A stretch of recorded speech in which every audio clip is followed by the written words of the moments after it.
নমস্কার বন্ধুরা, এখানে আপনাদের সামনে কিছু অ্যাগ্লোনিমা গাছ দেখাবো যেগুলো কাটিং থেকে গ্রো করেছি এবং কিছু মাদার গাছও আছে। তো এইখানে দেখুন কিছু গাছ কাটিং থেকে গ্রো করে রিপোর্ট করা হয়েছে এবং এইখানে কিছু গাছ যেগুলোকে আমরা কাটিং করে নিয়েছি এবং নতুন নতুন প্রচুর শ্যুটস বেরোচ্ছে। আপনাদের কাছ থেকে দেখাচ্ছি, দেখুন এইগুলো সব কিন্তু নতুন শ্যুটস বেরোচ্ছে এবং এইগুলো এমনি মোটামুটি একটা গ্রিন নেটের নিচে নর্মাল জায়গাতেই আমার রাখা আছে এবং গাছগুলো গ্রোথ দেখুন কত সুন্দর। তো এইগুলো আবার 4 থেকে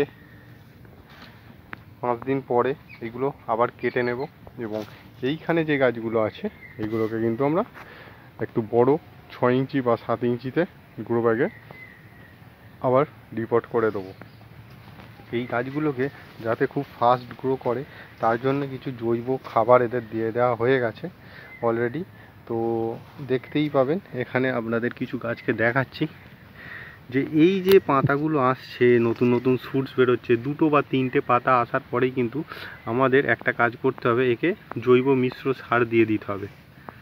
তো দিয়ে দিলে এখন যেহেতু আপনার বর্ষাকাল, তো শুকনো খাবারই আমি দিয়ে দিচ্ছি, ড্রাই না হলে কিন্তু এইগুলোকে আমি পচিয়ে বা মিক্সড করে 20-25 দিন রেখে তারপরে দিতাম। যেহেতু প্রত্যেক দিন বৃষ্টি হচ্ছে এবং নর্মাল এরকম একটা গ্রিন নেট যে শেড আছে তার নিচে আমি গাছগুলো রেখে দিয়েছি, তো সেই জন্য ডাইরেক্ট কিন্তু আমি খাবারগুলো দিয়ে দিচ্ছি। এতে কোনো অসুবিধা হবে না, এটা আস্তে আস্তে স্লো রিলিজের মতোই গাছটিকে গ্রোথ করতে সাহায্য করবে। এবং এইখানে দেখুন এইসব গাছগুলোকে এই যে খাবার দিয়েছি, এই যে এইগুলো বৃষ্টির জলে আস্তে আস্তে ভিজে নরম হয়ে এগুলো কিন্তু গাছেরকে খাবার দিতে থাকবে। তো এই টাইমে একটা খাবার দিতে হবে এবং শীতকালের ঠিক আগে আরেকবার খাবার দিয়ে দিতে হবে গাছকে জৈব মিশ্র সার, তবেই কিন্তু আমরা শীতকালে গাছ যে মারা যায় এই জিনিসটার হাত থেকে বাঁচতে পারবো।